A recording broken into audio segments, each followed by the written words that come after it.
बड' लेटेस्ट आपडेटआव बयखौबो बरायबाय। दिनैनि रादाबखौ फरायदों आं प्रमद खाख्लारि। गिबि निउस दङ, बर' बिजोङा जोबस्रांनायनि लामायाव नामा? मानोना चिरां जिल्लानि गंसे फरायसालियाव सानखान्थि फोरोंगिरि गैया। चिरां जिल्लानि बासुगाव एच.एस. फरायसालिनि दरखंआव फरायसाफोरनि धरना।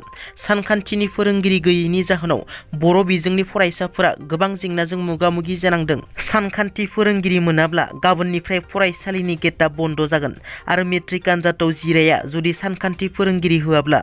जोंनो सानखान्थि फोरोंगिरि नांखागोन होनना धरना होयो बर' बिजोंनि फरायसाफोरा। चिरां जिल्ला बासुगाव एच.एस. फरायसालियाव बर' बिजोंनि फरायसाफोरखौ सानखान्थि फोरोंनो गैया फोरोंगिरि। फरायसाफोरा फोरमायनाय बादिब्ला थाखो 6 निफ्राय सानखान्थि फोरोंगिरि मोनबोआखै, जायनि जाहोनाव 1, 2, 3ल' आनजादाव नाम्बार मोनो होनना। नगावआव मैदेरनि गाग्लोबनायाव सासे सुबुंनि जिउ खहा जायो। नगाव जिल्लानि थानसिला ओनसोलाव हाग्रानि फालोसे मैदेरनि गाग्लोबनायाव सासे सुबुंनि जिउ गोमायो। मिथिनो मोननाय बादिब्ला बे जाथाय जानाय जायगायाव हाग्रानि मैदेरा जाग्रा आदार नागिरनानै गले-गले फैबाय थायो। जायगानि सुबुंफोरा फोरमायनाय बादिब्ला हाग्रानि मैदेरा बेफोर मानसि थाग्रा जायगायाव आदार नागिरनानै जेब्लाबो फैबाय थायो। थिग बेबादिनो मैयानि सानाव हाग्रानि मैदेरा बांसिनै मानसि थाग्रा ओनसोलाव थाङो। बेयावनो सासे सुबुङा मैदेरनि उन थांनानै होसोनायाव मैदेरा गाग्लोबो। मैदेरनि गाग्लोबनायाव बे सुबुंनि जिउ गोमायो। जिउ गोमानाय सुबुंखौ पुतुल फावरि होनना सिनायथिनाय जादों। आसामनि बारग' मन्थ्रि रिहन दैमारि बिथाङा बिटिआरनि गाहाय प्रमद बर'नि सायाव बेरफुसार बिबुंथि लाखिदों। बिथाङा बुङोदि इउपिपिएल बिजेपि सरकारनि सायाव रावबो आस्था गैलिया, मानोना बे 1.5 बोसोराव मोनसेबो खामानि मावनो हायाखै। फारसेथिं बिटिसि सुक्तिजों जि गोहो मोनदोंमोन, दिनै प्रमद बर'आ ओरैबायदि दुरबल लिडार, जि क्षमता मोननाय बेखौ बिथाङा बाहायनो रोङाखै एबा बाहायनो हायाखै। गतिके दुरबल लिडारनि सायाव बिटिसिनि रायजो राजाफोरा जेबो आस्था फोथायनाय गैलिया। दिनैनि तारिखआव जुदि बिसायख'थि जायोब्ला इउपिपिएलआ मोनसेबो मोननाय नङा, गासिबो बिपिएफआनो मोनगोन। बिटिआर एकर्डआव जि दफा दंमोन, बिनि मोनसेबो दफा इमप्लिमेन्ट खालामनो हायाखै। दिनै हाग्रामा महिलारि मावबाय थानाय आबुं जानायखौसो बिसोरो फित्ता हाबाय थायो होनना। बिटिआर सरकारा बायफिनगोन नामा? सिं सोलिगासिनो दं नामा बिपिएफआ सरकार दाफिननायनि बाथ्रा?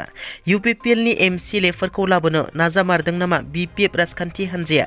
बिपिएफ दोलोआ बिटिआर सरकारखौ सिफायनो खैसार खालामनायनि सायाव इउपिपिएल दोलोनि खौरांगिरि मेलनि गेजेरजों लोगोसे बिथांमोननो मोजां अफार जासिगासिनो, मनिटरि मासिनि अफार होगासिनो, बेफोरबायदि गोबां अफार होगासिनो दानि सरकारखौ सिफायनो होनना।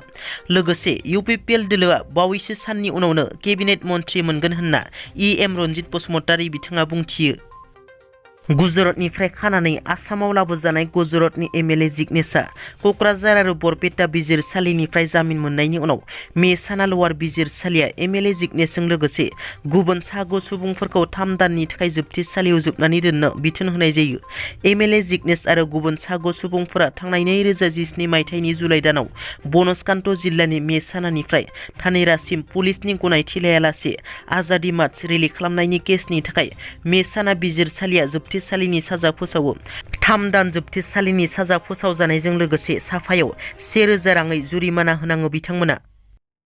भारतनि नखर मन्थ्रि अमित शाह बिथाङा फैगौ 9 मे खालाराव बिटिआरनि तामुलपुराव फैगोन। मिथिनो मोननाय बादिब्ला नखर मन्थ्रि अमित शाह बिथाङा तामुलपुराव बिएसएफनि हाथियार दारिमिन बेखेवगोन होननानै मिथिनो मोननाय जादों।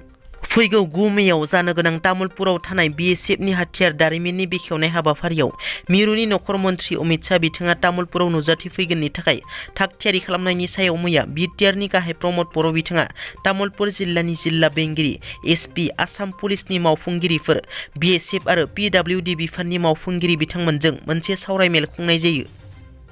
क'क्राझार सहरनि साखाथियाव थानाय ओनसोलफोराव मोसौ सिखावनि उदखार। क'क्राझार सहर साखाथिनि गोबां ओनसोलफोराव मोसौ सिखावनि उदखाराव आबाद मावनानै जाग्रा निखावरि नखरफोरा खाफाल हमनो गोनां जादों। क'क्राझार जिल्ला बावखुंग्रि ओनसोलनि रायजो राजाफोरा पुलिस बिफाननि खाथियाव मोसौ सिखावनि उदखारखौ बन्द खालामनो आरो मोसौ सिखावनि जाथायाव जायखिजाया सुबुङानो लोब्बा थाया मानो मोसौ सिखावखौ हमनांगौनि गोख्रों दाबि दैखाङो। दिनैनि रादाबा एसेनोसै। नोंथांमोना जुदि आंनि चेनेलखौ दासिमबो साबस्क्राइब खालामाखै, अन्नानै साबस्क्राइब खालाम। गोजोन्थों।